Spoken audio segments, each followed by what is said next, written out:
One more time, do it. Come on!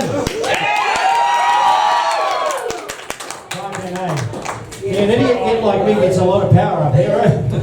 First you went into it, and then you had no choice.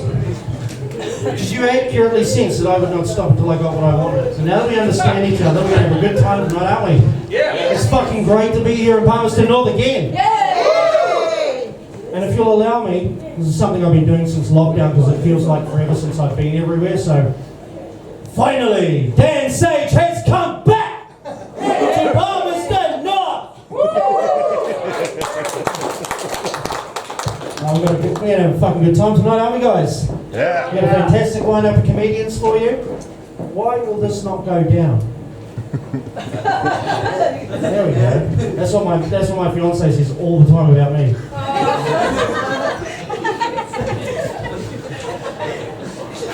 So, oh fuck, now it's too low. Jesus, this is good fun, isn't it? I know. That's what she said. It's all smoke and mirrors. We just make this up as we go along. Right. So, I've been a professional comedian for about 3 years now. So, or unemployed, if you'd like to be rude. And it's been a good time. But I really, before I start the show, I've got to take a moment to thank all my comedy sponsors.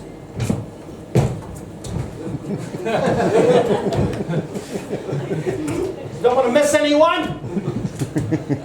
Thanks, guys. All that fucking weed doesn't pay for itself now, does it? It's a great life hack. If you're dealing with wins and they're pressuring you to get a job, say they're a comedian, they just give up. They're like, we can't help this one. We can put him in the easiest job in the world, and then he'll get growled out for being 4 minutes late and think it's reasonable to go, well, you know what you do with your job, you... Never ends well. I like to start doing comedy like a WWE wrestler, but that's absolutely shit for resolving workplace disputes. Karen doesn't appreciate a steel chair shot to the head. She doesn't really, and the nuance of the point you're trying to make is completely missed. Fucking terrible. So, Palmy, we gonna have a good time tonight? Yeah. Are we? Palmerston, woohoo, best place. Listen, I'm from Huntley. You can't shit on your own town when I'm here. This is a fucking paradise, okay? Where are you from? Tauranga. Tauranga? Yeah. Oh, you can't shit on Tauranga. What's bad about Tauranga? Too many old people. There's according to Pornhub, there's a significant portion of the population would think that's paradise. Not to mention the nudist Papamoa Beach, which I had the unfortunate mistake of wandering into when I was high one day. I was looking for a dairy to buy a pie and I wandered in and boy, Jesus, did I get a fright. I thought I looked bad naked. I did not. I'm not looking forward to my future, let's put it that way. Apparently, the gut just be wrinkles and the dick pulls up like a dried tea bag. It's fucking...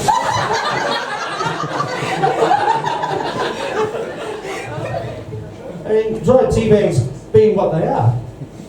So, what was I thinking about today? Oh, that's right. That's right, sorry. I'm not sorry. I'm never sorry. How many potheads have we got in here tonight? Woo!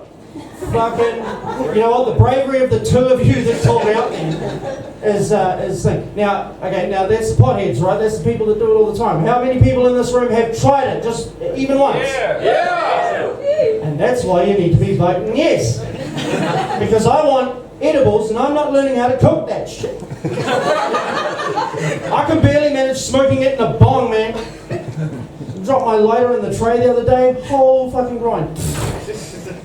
You ever tried to pick, wet watermelon seed's hard to get off the floor. You ever tried to pick up weed off carpets? Fucking impossible. And it was last my week too, so I'm down there with tweezers and magnifying glass. Like, oh, there's the leaf, shit. Yeah. Should all be voting yes. Potheads, where's my potheads at? Come on, be brave now. Where are you? Dude, what's your name? Scott. How much do you smoke in a session, Scott? Christian. Can't remember. I mean, fuck. That's better than the joke I had planned. Fuck you, Scott. thought you were going to say like 2 joints or something, and I was going to be like, "Ha! My sessions last 2.5 Joe Rogan podcasts." No, I'm not the only one that watches Joe Rogan. Some of those 3-4 hour ones, fuck, I don't even know who the hell I am by the end of it. So the Pentagon said last week they admitted that UFOs, that they've recovered them and they're not of this earth.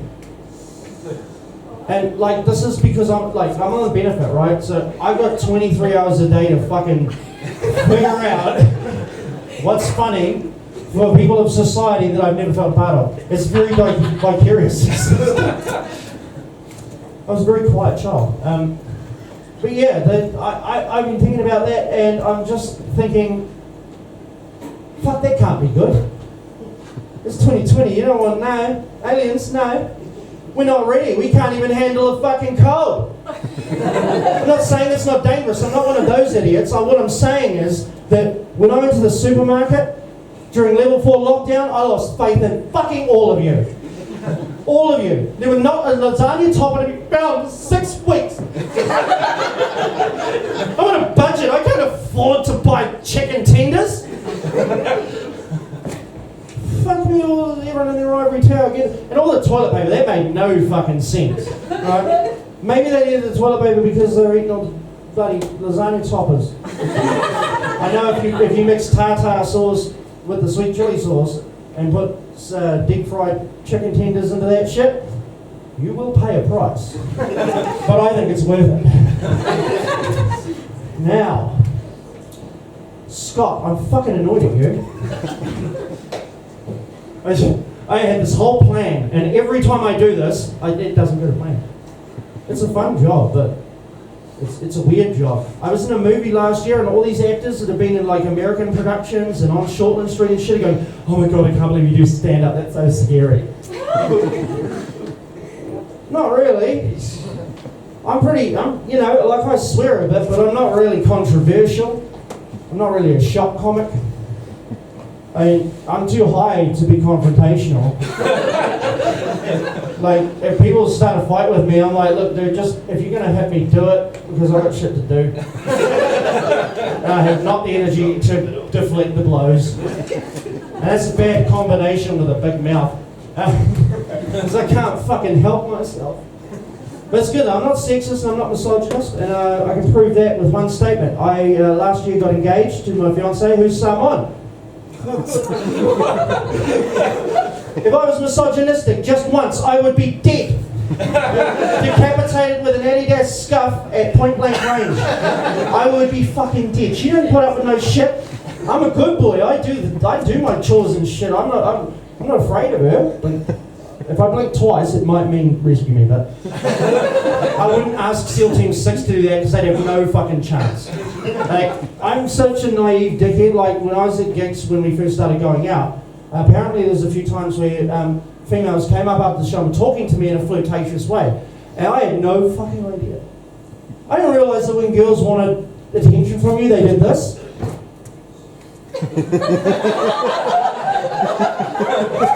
I just thought she was drunk, man. I didn't know. And she comes marching up, plants herself in between me and this girl, and like gave her a look like, if you say one fucking thing, bitch, I will fuck you up. And I believed it. I was scared. And I'm definitely not racist. I'm telling you now, I can't be racist because I grew up in a poor neighborhood in Hamilton. Right? I was the minority there. I didn't care about it. It was pretty cool. There's no problem. It's good fun. But I keep checking in the mailbox to see where my white privilege is, and I'm not finding it. And I'm on the benefit, and I can't even get a job at Domino's. I got knocked back by Domino's this fucking week. Do you know how fucking low you feel when they say you can't take pizzas from this place in a bag to this place? You cannot be trusted with pizza. I'm a pothead. I should be the high priest of fucking pizza, okay? Especially at Domino's, you have $4.99. Those $4.99 pizzas got me out of a few low-budget munchie situations. Everyone here experienced the munchies at least once in their life? Yeah. No? Okay, I've got to explain. So when you smoke weed, the THC interacts in your brain in a way that increases your metabolism, which tricks your stomach into thinking you're hungry. You're actually not, but it also increases like 4 times as the pleasure you get from eating things like shrewsburies and yellow puffs.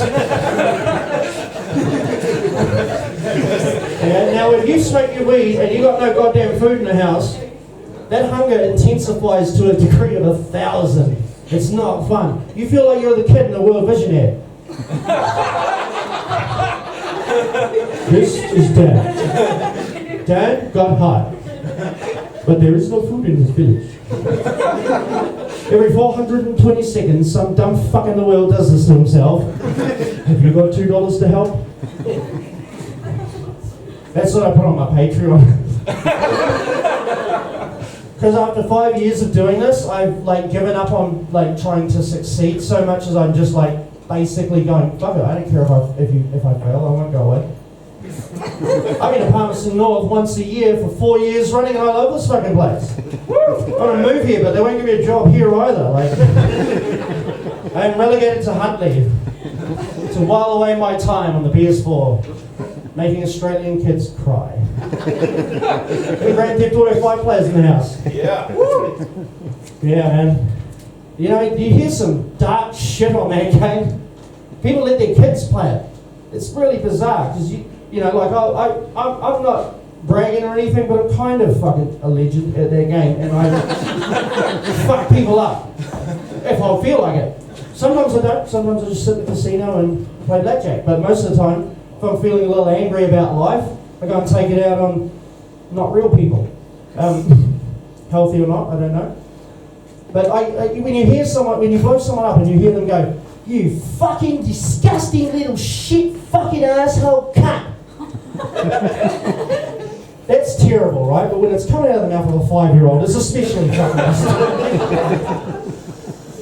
But if you don't, now here's the fun thing to do. You just load into their game, put the headphones on, mute your microphone, and just listen. Holy shit!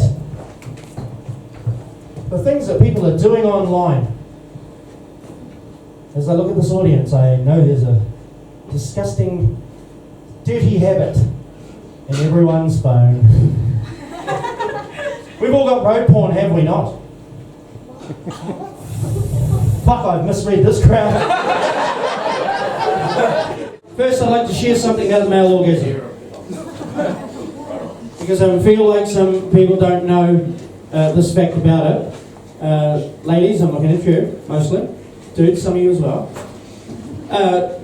The orgasm that a man has 30 seconds into into sex is strikingly similar to the one we have at 20 minutes. We're not suffering. I don't like it when they say men suffer from premature ejaculation. We don't suffer. Alright, now, this is the first time I'm trying a redacted version of this joke, so I hope it goes well. It might not. Basically, I once got a finger in the bum. I didn't want it to be drug related, but it was. Got hungry, ate some bad shit. And the doctor that did it was fucking ghastly. He was a scary guy. He was a big, tall dude, long, big hands, mate. Fucking. You understand? This guy's hands looked like they were halfway between Edward Scissorhands and Shrek. Like, yeah. That's what I should have said. Damn, son! What you gonna do with those scissors? Sorry, that's the best I can do on short notice. Not really much of an impressionist. And this guy says he wants to do this, check my rectum, you know, make sure everything's fine and behind. Just look at me. Do you think it's looking good back there? Is it? Do you really think with your mind's eye, if you picture it, if you try really hard, anything's fine and behind? The best part about that joke is it's your imagination that tortures you, not. And he says he's going to do this, and he says, relax and don't clench. What? Okay, first of all, you say those two things in the opposite order, sir, and second of all, why would you even bring it up? I wasn't going to clench. Now, what the hell do you think I can think about? Clenching. So I'm going to do my monologue, right? I'm going to calm myself down. I'm going, don't clench, don't clench, don't clench, don't clench. It's a normal medical procedure. It's not going to hurt. It's going to be fine. Don't clench, don't clench, don't clench, don't clench. So I give me one finger. It's going to be in and out. No worries. Whoop, whoop. You'll be fine. Don't clench, don't clench, don't clench. What if it's 2? Why would it be 2? Don't clench, don't clench, don't clench, don't clench. It's just going to be 1. What if it's 3? Why the fuck would it be 3? Don't clench, don't clench, don't clench, don't clench, don't clench. Oh shit. What if it's 3 and I clench and suck his wedding ring off? It's really hard to replicate if I like it.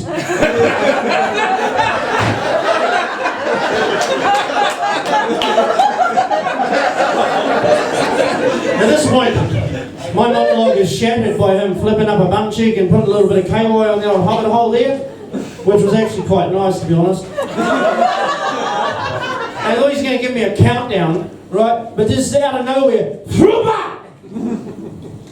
in goes his finger. Now, I imagine this is what he did.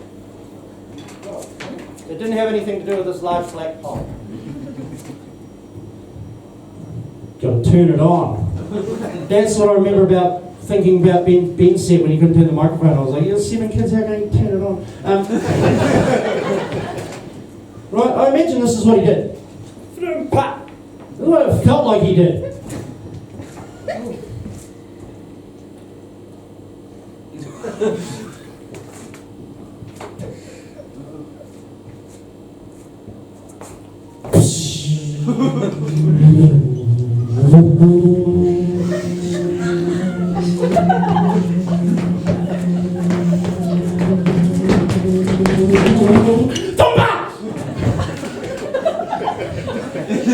And then for reasons unknown only to him, he hooked his finger and starts doing this. I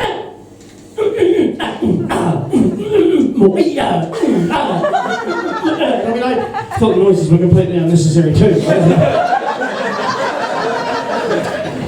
I didn't feel like I was in the position to critique the dude at the time. So it all balanced out in the end because he thought it was completely unnecessary when I came. So.